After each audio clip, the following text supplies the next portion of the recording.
Hello and welcome to Who We Eat, an unofficial Doctor Who watch along podcast. I am one of your hosts, Cameron, and today I'm joined by my co-host Ben. How are you doing today, Ben? Oh, I'm doing well. We're on the Nintendo Switch 2 Eve. I'm like not that excited. I mean, unless it's like I don't know. I don't know. We just got a new Zelda. Zelda is like the main thing I care about with Nintendo. Like if even if it's like a new 3D Mario, that's like, oh yeah, cool. I'll probably get that at some point. But like I don't know what they could show that would make me want to pre-order tomorrow morning. I'm doing all right, just finished playing Metal Gear Solid 1, Do, do, do, do, which was do, really, do, really good. do, do. What are you singing for us, Cam? Like the theme for one. Is that the theme? Yeah. Da, da, da, da, da, da, da, I da, don't know. da, da, da, da. There's definitely some really good music for that game, but they're not as many earworms. Like, Best yet to come is the standout, though. hmm? Best yet to come is the standout. That's the opera, Gaelic opera, Ben. Best is yet to come. The Gaelic opera song, Ben. I don't know what Gaelic opera is. The oh no, I can't sing it. Oh no, Kita so high. Oh yeah, Oh, that song that they oh, play whenever there's like a oh, oh. emotional moment. But anyways, Metal Gear Solid 1, great game, Very awesome good. game. I beat it the first time uh when I was like 15. Tweeted Hideo Kojima and David Hayter was like, I just finished it. Great game, good job. Um, and David Hayter liked the tweet. He That's my liked two it. cents. He liked the tweet. David Hayter liked the tweet. Wow, I was like, you're a wow, celebrity. I've been seen by by Solid Snake. I looked up David Hayter because I thought he was like, oh, he's probably like a game voice actor. He wrote the X-Men movie. And Watchmen. Yeah, that's what is he doing acting Solid Snake? Like sometimes being a writer is tough in Hollywood, so you just have to take whatever job you can get. He does such a good job. And his side job is he like just think at the same time of him voicing like Solid Snake and like Metal Gear Solid and Metal Gear Solid 2, he was writing X-Men and X-Men 2. Crazy. All the voice acting for the game is so good. Oh yeah. Some of it But does have that for like anime yeah, problem sure. to it, that but like that's just kind of voice acting in video games at that point to begin with. No, it felt I don't know, it felt dramatic at times. I think for a PS1 game, it's pretty damn good Oh voice yeah. acting. It it is like probably the first cinematic game in that way. It's great. Very, very good. And I'm excited I'm to see what you think more of the gonna franchise. yeah. I Of just course, I I went in order, so I started with Metal Gear 1 and then Metal Gear 2 Solid Snake. Gotta start at the beginning. But now I can finally get to Metal Gear Solid 2. Uh, what is it? Sons of Liberty? yeah. That'll be good. Do you know anything about it? Do you get spoiled Uh, anything? I know we switched to a different protagonist pretty quickly. But you don't even know who that protagonist Um, is. yeah, I know it's Raiden. Okay. And I've seen like a 10-second clip of like some general guy saying, Raiden, turn your game console off right now. But you know, who you say that like you don't know who he is. Or are you just Uh, not aware? I'm guessing it's Campbell, but I don't Yeah. know. Um, who, when I saw that clip, I did not know who Yeah. Campbell was as a character. Um, Now that that's completely original, like Yeah. Metal Gear, either one or two did the exact same thing. Turn off your console right now. I think it was Metal Gear 1. Big Boss calls you and he's like, Snake, abort mission. Turn off your MSX right now. Hideo Kojima always been at the forefront of video games. I just beat Death Stranding. Uh It was very good. I'm so disappointed in myself that I waited this long to play it. Of course, the two trailer came out, and I was like, "My God, I need to play the first one already so I can play the second one." And I did, Yeah. and I very much liked it. I was one of those people that like it's very popular for people that play Death Stranding to like just be put off by it for the first couple of hours, just because it's so different from a lot of It other video games. looks from what I know of it, the strand concept sounds interesting, but just walking around balancing packages for 20 hours doesn't sound that fun. But that's why it's like it takes you like you have to give it to at least chapter 3. Chapter 3 is when it finally like clicks in. You're like, oh, this is the bomb, because that's when the game opens up, and like the first like 4 or 5 hours of it is just literally a lot of tutorials, and it's very slow paced. He's just building up mechanics for you. But Mhm. then the world opens up, you get to the second map, which is like the full open world map. You're like, oh, okay, this is the good shit, and it is the good shit. Does Norman Reedus do a good job? He's just Snake. That's all he is. He's just playing Snake. It's the same thing of Solid Snake, of just he is just Snake Plissken, which is like I'm a badass that says very minimum words. And those words are always gonna be like impactful. Like it has like gravitas to it, like you don't understand, like you know that's not a good example, but like I know, you I know, get what you're saying though. like there's a He's a moment of man it. of He's few talking words, but like really puts his heart and soul into everyone. Where it's like he's like, talking to the president, and he's like, "You're the president of jack shit." Just like he's just trying to be the ultra cool badass. well, I will look forward to it. Probably after Metal Gear Solid 5. Yeah. That's gonna be an interesting one to talk about. But anyways, this is not Metal Gear Solid cast or Kojima cast. This is a Doctor Who podcast, and today we're going to be doing a big one: horror of Fang Rock. Is it a big one? Oh yeah, this is. I think the last in what's going to be a long time that we get a top 10 Tom Baker story. Uh-oh. I think it's going to be like till like City of Death. We get another one that's in like the top 10. We already went through all the top 10s. Yes, Ben. Did you not notice every single time we did like a a Philip Hinchcliffe episode, it was like, oh, this is rated like number 1, number 3, number 7, number 8, number 9. Uh, Yeah, you're gonna come to the realization that the Graham Williams era isn't the greatest era of Doctor Who. yeah, Um, I'm looking at it right now, the list. You're absolutely right. The only other one is City of Death. yeah, which is a which is like 3 seasons away. So strap in, Ben. Oh no. Our It came out September 3rd to the 24th of 1977. Directed by Patty Russell, her last episode directing Doctor Who. Of course, she did before this Pyramids of Mars. Written by Terrence Dicks, a legend, a goat. And then still Robert Holmes is the script editor, and this is the first episode produced by Graham Williams, which you really can't tell that much just because this episode still very much feels like an episode that would belong in the Hinchcliffe era, just because you still have Robert Holmes there managing the scripts and using also a director that worked with Hinchcliffe.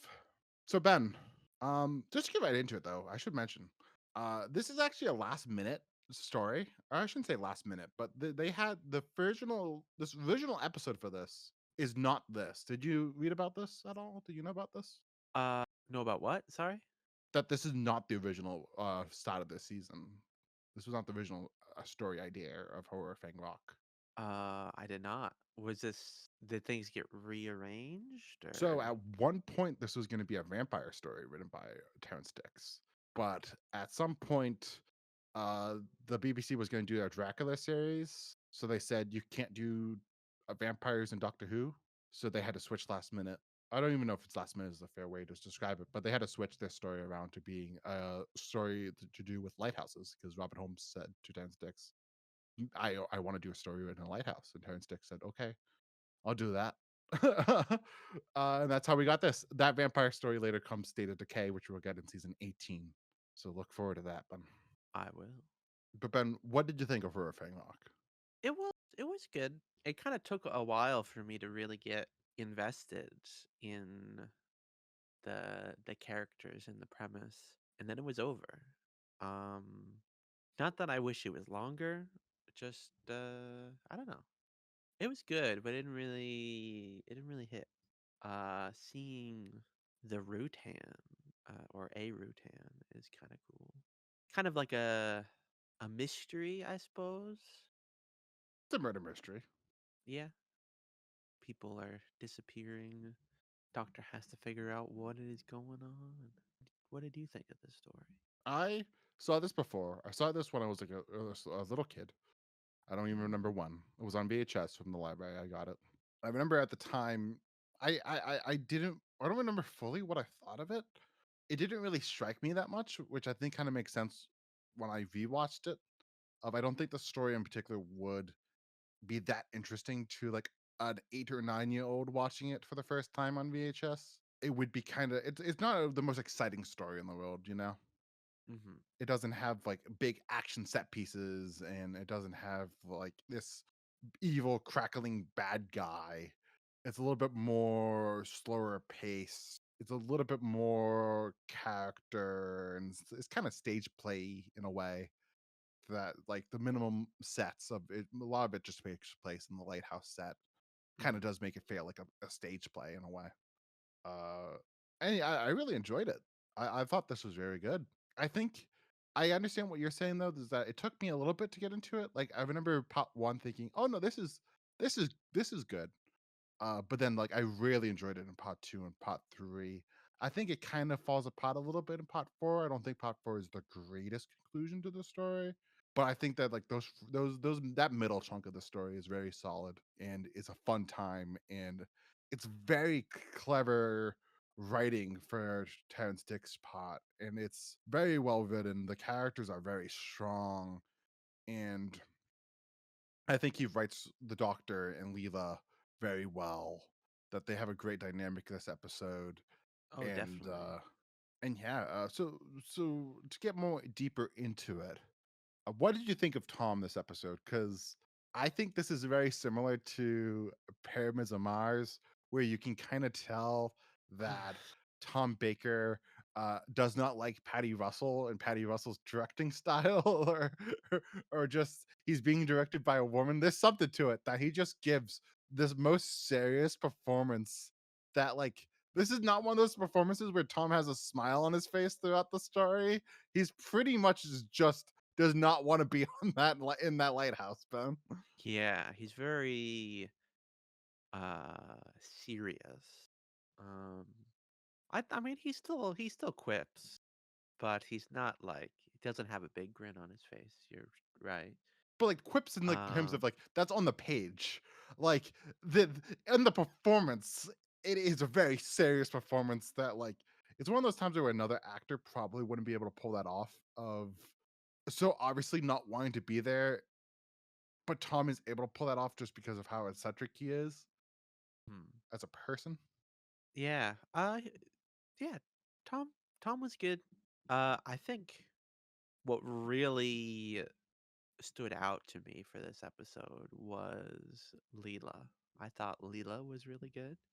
Uh, the way she interacts with the doctor as well as the other characters. And maybe it's just I've warmed up to her now.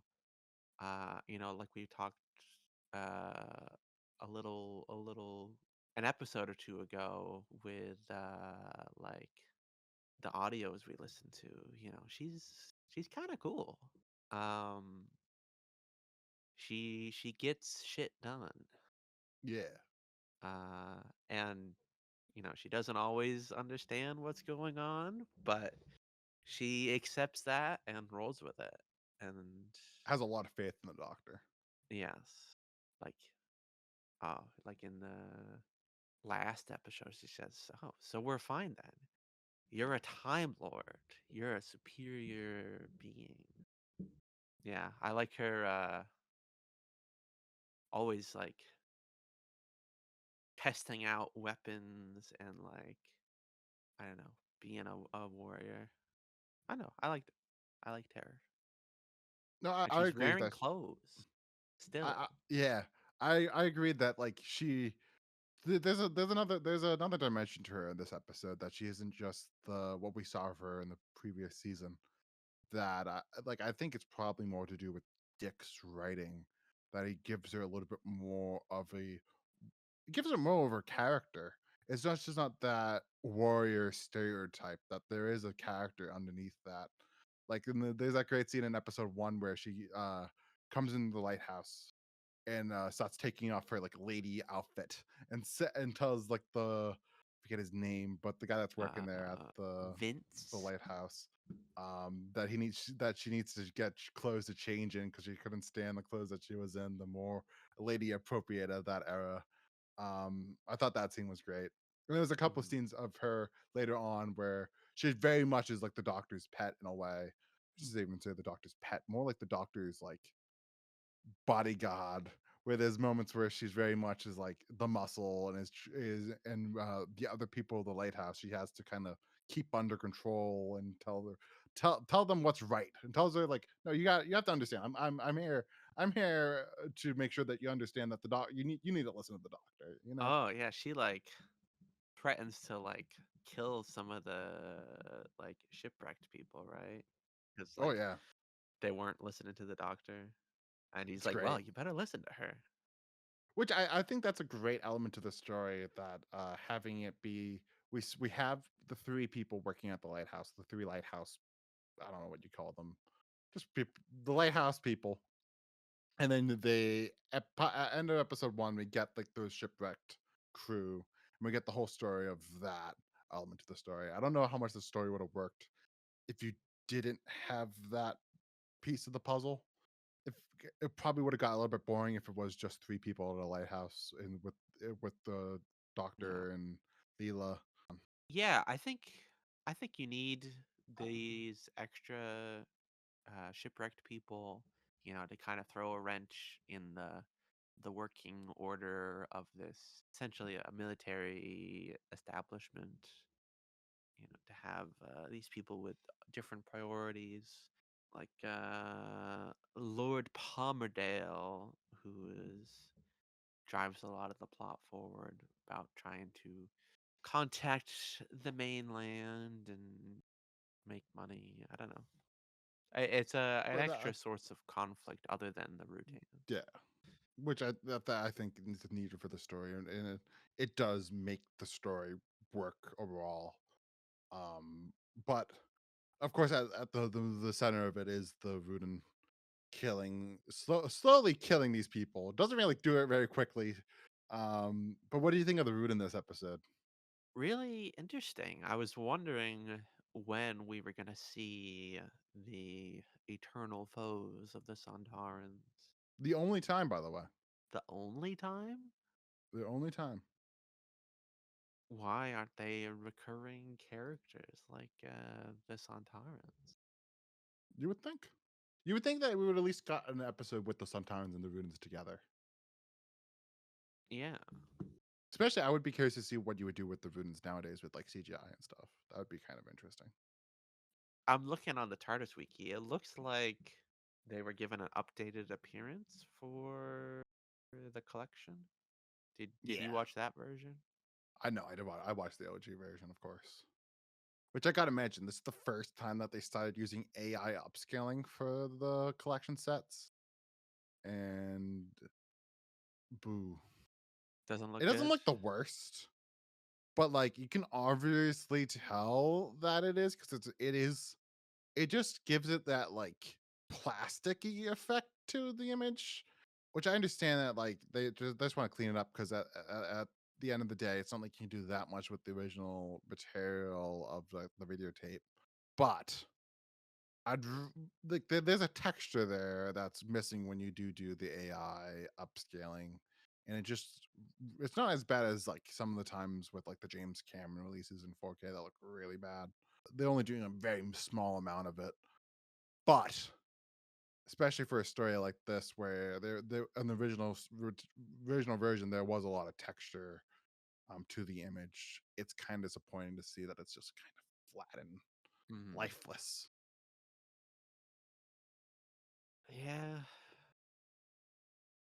I don't know. It's still a technology that doesn't quite work well enough to be used commercially, but companies do it anyway.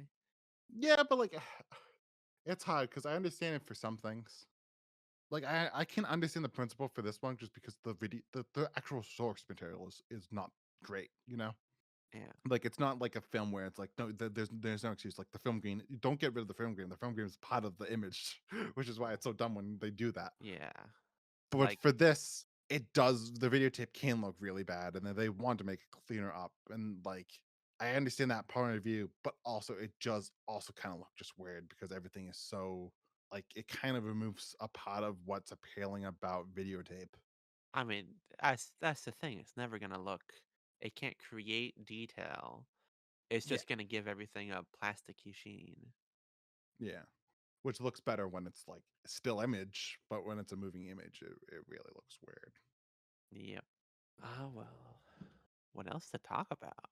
But I don't know, I never said my thoughts of the Riddance. The Riddance, it's a cool idea. I think that the way that Terrence uses them is great. That they're not really in the story that much. That kind of is they're just like a slasher villain Hmm. that's we see in the shadows silently killing these people. I think it works like that. I don't think that the runes would have been enough to carry the story if we were if it was more we saw them all the time. And it was more just the doctor talking to the Voodoo while he has like possessed with another body. But you could do that. You could do that story. That story kind of would be interesting if it was like a village full of people that are Rutans that the Rutans have taken over. Maybe that would be a story idea. Like Oh. there's a Doctor Who episode called Amy's Choice that's kind of like that. I was wondering, like, the logistics of like how do exactly the Santarans fight this little jellyfish? But I suppose they can take on other forms and fight in that way. and who knows? Maybe they Like had you like can't big really fist ships. fight a jellyfish.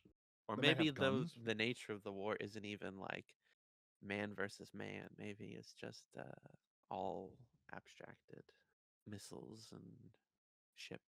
Who knows? There's a big finished box set for you if you really are interested. Yeah, I'm sure. But yeah, what did you think of the side characters in this episode, man? Overall, and was there any that stood out to you? I think they're for the most part pretty good. You know, so the people that we see the most are the most interesting. You know, Vince and Ruben have a you know kind of opposing personalities, kind of young and cheerful, and old and superstitious, and this rivalry between Lord Palmerdale and uh, James Skinsell, however you pronounce that. It's interesting. If they feel like well-rounded, fleshed out characters, but I mean, at the end of the day, they're you know side characters in a four-parter. I'm never gonna care about it that much. Yeah, I wonder how I wonder how the novelization of this is because of course Aaron Dix wrote the novelization to it. I wonder if he expanded on them in greater Oh. detail in the book. I would imagine he would have. Well, he had to have. So I wonder how that novelization is. Adeline in particular is just kind of gets annoying at a point. She's always just screaming and always just in like the state of distress Yeah, that Leela has to slap her at some point. yeah. I mean, she And, was and interesting in so much as how she interacts with and contrasts against Leela. You know, one's a lady and one is not. You know, talking about astrology and oh yeah, I remember when I used to believe in shamans, but the doctor has taught me science. That stuff was interesting, but most part she's just there to scream and faint and say I'm tired. yeah, I think that Ruben and Vince are the strongest of the two characters, Mhm. just because we spent the most time with them. Um, and then the shipwreck crew vary in terms of how much I care about them at the end of the day, but they all kind of serve a purpose for the actual story that Terrence Six is trying to tell. So it works. It's solid. Yep.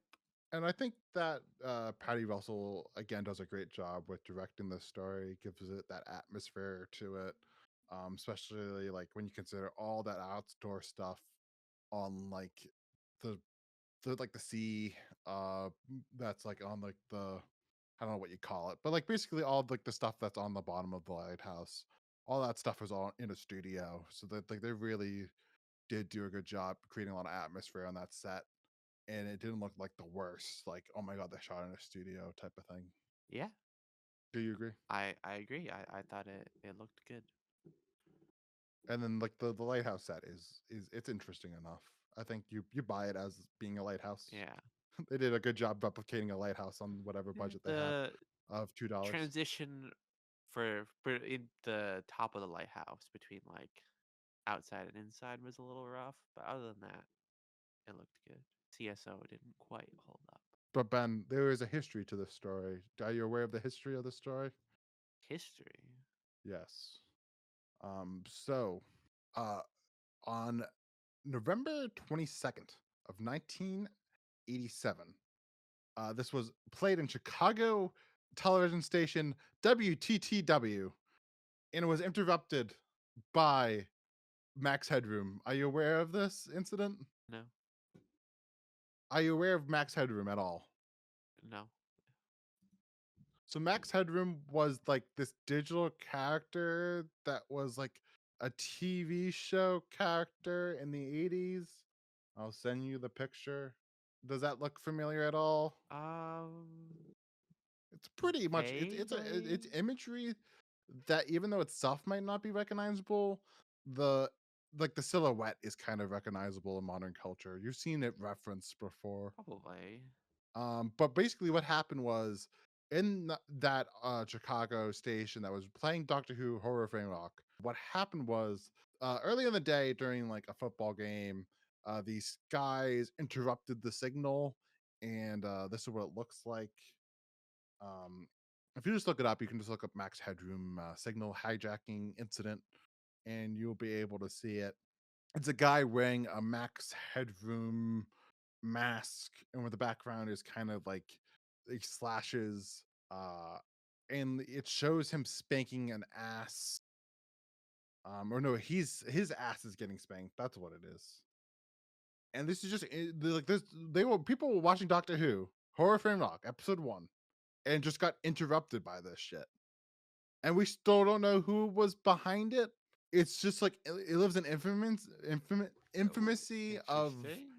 hackers and in like pop culture of just this weird event that's kind of scary to watch. You can watch it's on YouTube if you are interested, Ben or dear listener.